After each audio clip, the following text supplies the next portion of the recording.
عمل جو ہے وہ 3 طرح کے ہوتے ہیں، اعمال القلوب، اعمال اللسان، اعمال الجوارح۔ اعمال القلوب کیا ہے؟ ہمارے دل کے اعمال، جس میں ایمان ہے، تقوی ہے، توکل ہے، یقین ہے، خشیت ہے، خوف ہے، امید ہے، یہ سارے اعمال القلوب ہیں۔ اعمال اللسان کیا ہے؟ زبان سے جو کچھ ہم بولتے ہیں، جو چاہے اللہ کا ذکر کریں، چاہے ہم باتیں کریں، چاہے جھوٹ بولیں، یہ سارے زبان کے اعمال ہیں۔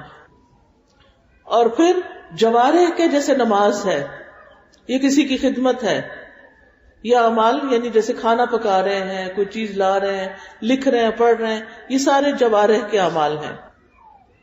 اب آپ دیکھیے کہ ہم ذرا جائزہ لیں کہ ہمارے دل میں عام طور پر کیا سوچیں رہتی ہیں، ہم کیا سوچتے رہتے ہیں۔ ہم کوئی مشکل پیش آتی ہے تو ہم اللہ پر یقین رکھتے ہیں، توکل کرتے ہیں،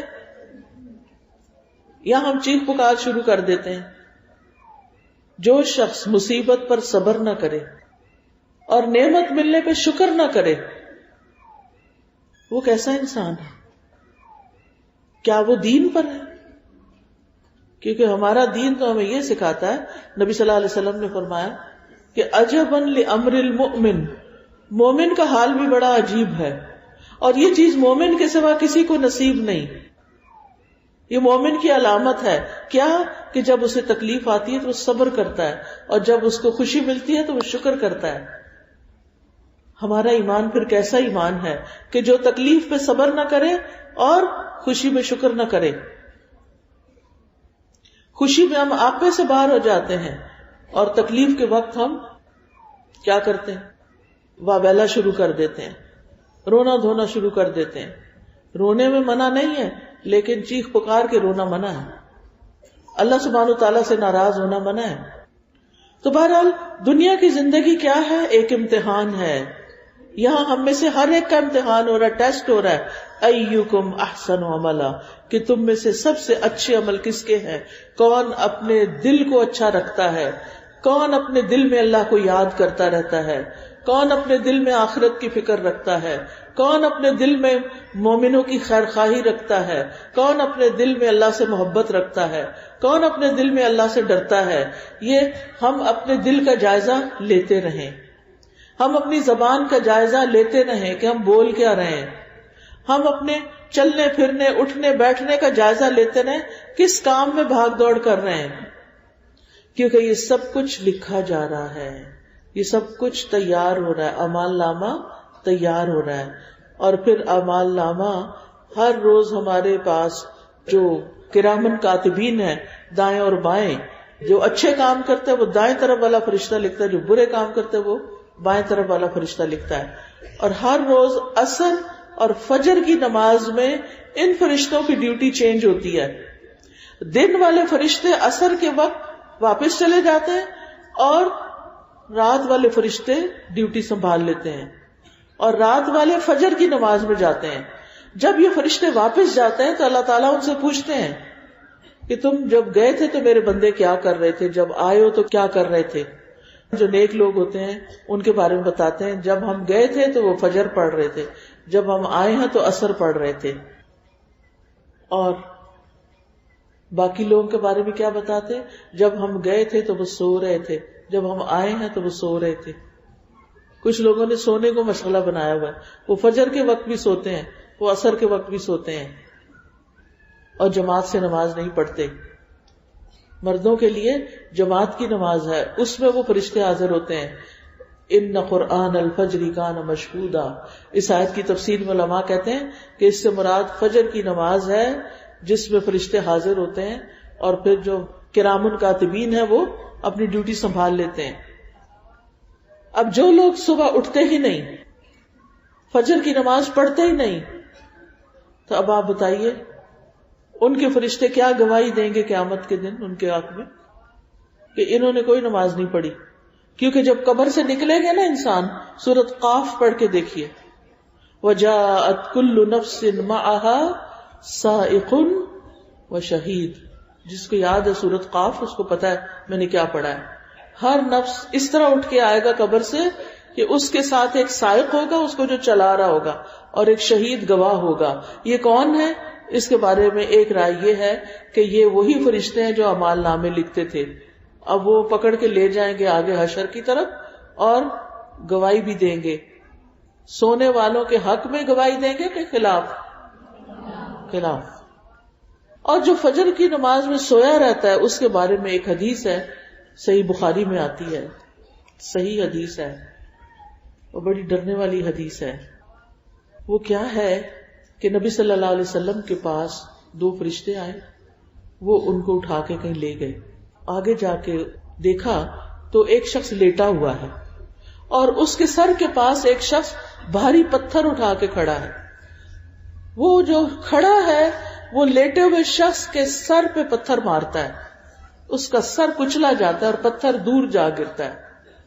وہ شخص جس نے پتھر مارا تھا وہ جا کے پتھر اٹھاتا ہے، واپس آتا ہے تو سر پھر جڑ جاتا ہے، وہ پھر پتھر مارتا ہے، پھر واپس جاتا ہے اور پتھر اٹھاتا ہے. ایسے ہی اس کا سر بار بار کچلا جا رہا ہے. جب نبی صلی اللہ علیہ وسلم نے اس سے پوچھا یہ کیا قصہ ہے، یہ کون ہے، تو پتا چلا کہ یہ شخص ہے جس نے قرآن پڑھا تھا پھر غافل ہو کے سویا رہا، فجر کی نماز ہی نہیں پڑھی. اب کتنے ہی مسلمان حافظ بن جاتے ہیں، فجر کی نماز کے لیے نہیں اٹھتے. اب آپ خود سوچیں کہ یہ کافر کا انجام نہیں بتایا گیا، یہ اس کا انجام بتایا جا رہا ہے کہ جس نے قرآن بھی پڑھ لیا، جس کو اچھے برے کا فرق پتا ہے، پھر بھی سو جاتا ہے اور فجر کے لیے نہیں اٹھتا. ہم میں سے کتنے لوگ ہیں جن کو فکر ہو کہ ہم نے اٹھنا ہے، وہ الارم لگا کے رکھیں، وہ وقت پر اٹھیں، وہ تکبیر میں جا کے مسجد میں شامل ہوں. اگر آپ خواتین گھر میں پہلے اٹھ جاتی ہیں تو اپنے بیٹوں کو، اپنے بھائیوں کو، اپنے مردوں کو اٹھائیں، ان کو نماز کے لیے بھیجیں. ان سے اگر آپ کو محبت ہے تو ان کی فکر کریں، کیونکہ آگے تو یہ انجام ہونے والا ہے. پھر کیا ہوگا؟ اس وقت کون آئے گا بچانے کے لیے؟ کون آئے گا اس فرشتے کو بگانے کے لیے کہ تم چلے جاؤ، تم نہ اس کو مارو، معاف کر دو؟ چیخیں پکاریں، کسی کو پتہ نہیں کیا ہو رہا ہے. وہاں کسی نے ساتھ نہیں دینا. آج سے اپنی نمازیں پکی کر لیں، اور خاص طور پر فجر کی. اب تو راتیں بھی لمبی ہیں، اب تو کوئی جواز ہی نہیں بنتا کہ انسان فجر کے وقت سویا رہے. لیکن افسوس یہ کہ رات کے وقت ہم موبائلوں پہ لگے رہتے ہیں، ڈرامے دیکھتے رہتے ہیں اور دیر تک جاگتے رہتے ہیں. لہذا جب تھک کے سوتے ہیں تو پھر فجر کے وقت اٹھنا ہی مشکل ہوتا ہے. نبی صلی اللہ علیہ وسلم کی سنت کیا تھی؟ آپ کب سوتے تھے؟ عشاء کے بعد سو جاتے تھے اور پھر تہجد کے وقت اٹھتے تھے.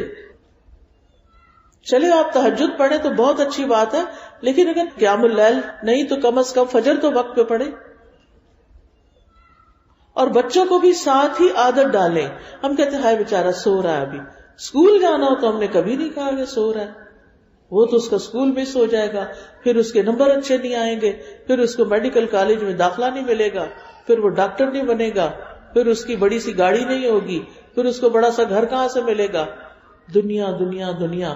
دنیا کے لیے ہم جاگ سکتے ہیں، دین کے لیے ہم نہیں جاگتے، آخرت کے لیے نہیں جاگتے. پھر ہماری پرائرٹی کیا ہوئی، ہماری ترجیح کیا ہوئی، ہماری پریفرنس کیا ہوئی؟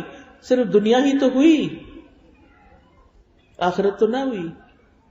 اگر آخرت ہوتی تو ہم امتحان سے بھی زیادہ جلدی اٹھتے نماز کے لیے، اسکول سے بھی زیادہ جلدی اٹھتے نماز کے لیے. تو یاد رکھیے کامیاب وہ ہے جو وہاں کامیاب ہو گیا. سورۃ آل عمران میں اللہ تعالیٰ فرماتے ہیں کل نفس ذائقۃ الموت، ہر جان موت کو چکھنے والی ہے. وانما توفون اجورکم یوم القیامہ، اور تمہیں تمہارے اجر قیامت کے دن ہی پورے دیے جائیں گے. فمن زحزح عن النار وادخل الجنہ فقد فاز، پھر جو شخص آگ سے دور کر دیا گیا اور جنت میں داخل کر دیا گیا تو یقیناً وہ کامیاب ہو گیا. وما الحیاۃ الدنیا الا متاع الغرور، اور دنیا کی زندگی تو دھوکے کے سامان کے سوا کچھ بھی نہیں. دنیا کی زندگی دھوکے کے سامان کے سوا کچھ نہیں. اور آخرت میں کیا ہے؟ کامیاب کون ہے؟ بتائیے کون کامیاب ہے؟ جو آگ سے بچا لیا گیا اور جنت میں داخل کر دیا. جنت سستی ہے کہ مہنگی ہے؟ مہنگی ہے، بڑی مہنگی ہے. حدیث میں آتا ہے الا ان سلعۃ اللہ غالیہ، الا ان سلعۃ اللہ الجنہ، سنو اللہ کا سودا بڑا مہنگا ہے. اللہ سے جنت خریدنی ہے نا، بڑی مہنگی ہے. ایسے دنیا میں وقت ضائع کر کے وہاں جنت نہیں مل جائے گی، اس کو ارن کرنا پڑتا ہے، اس کے لیے محنت کرنی پڑتی ہے. تو کامیاب وہ ہے کہ جو آخرت میں کامیاب ہو گیا، چاہے دنیا میں غریب بھی ہے لیکن اس کا ایمان اچھا ہے، اس کی نمازیں پوری ہیں، اپنے فرائض پورے کرتا ہے، اپنی زبان کی حفاظت کرتا ہے، شرک سے بچتا ہے، تو انشاءاللہ امیر لوگوں کے مقابلے میں ایسے غریب لوگ 500 سال پہلے جنت میں جائیں گے. اتنا بڑا مقام ہے ان کا.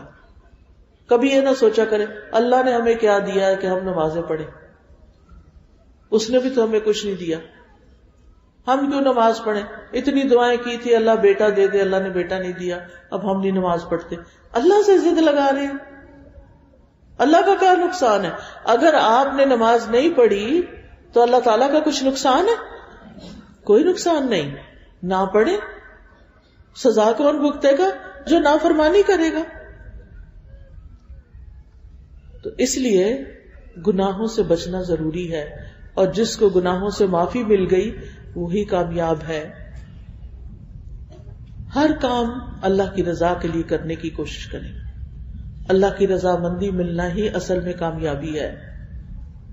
اللہ تعالیٰ فرماتے ہیں وعد اللہ المؤمنین والمؤمنات جنات تجری من تحتها الانہار خالدین فیہا ومساکن طیبۃ فی جنات عدن ورضوان من اللہ اکبر ذلک هو الفوز العظیم.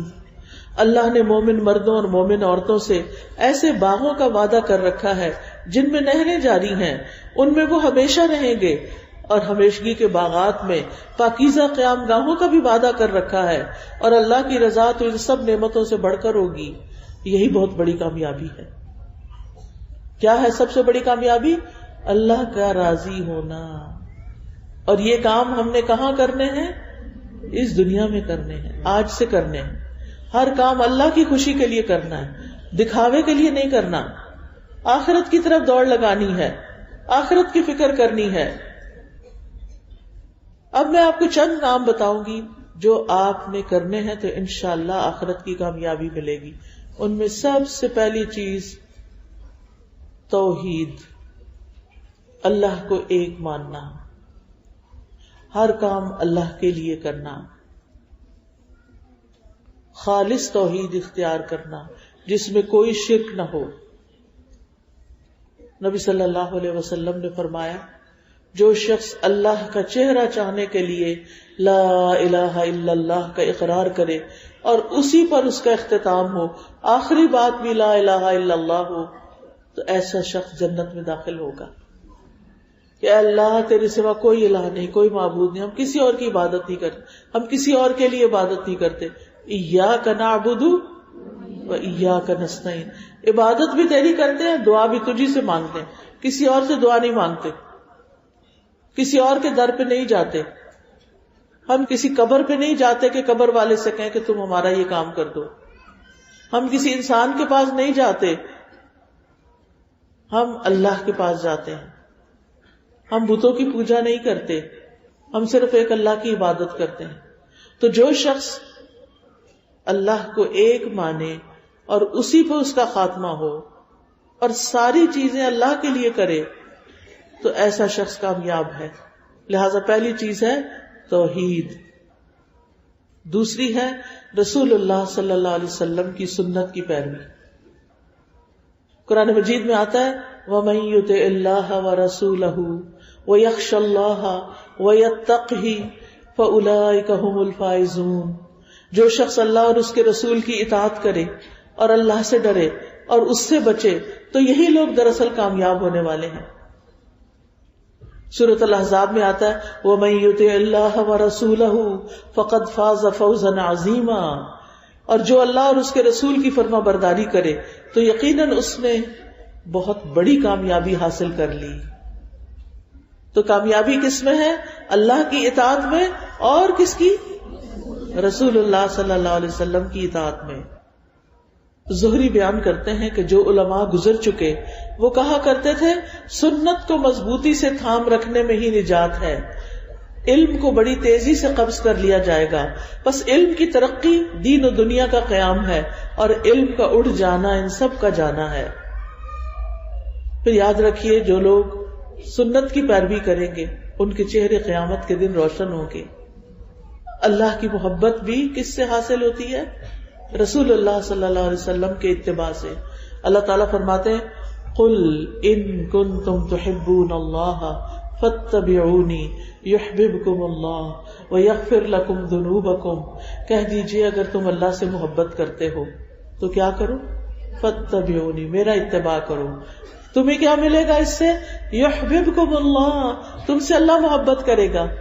ویغفر لکم ذنوبکم، اور تمہارے گناہوں کی معافی بھی مل جائے گی. اچھا، سنت کی پیروی نا چھوٹی چھوٹی چیزوں میں بھی اور بڑی بڑی چیزوں میں بھی. مثلا پانی کس ہاتھ سے پینا چاہیے؟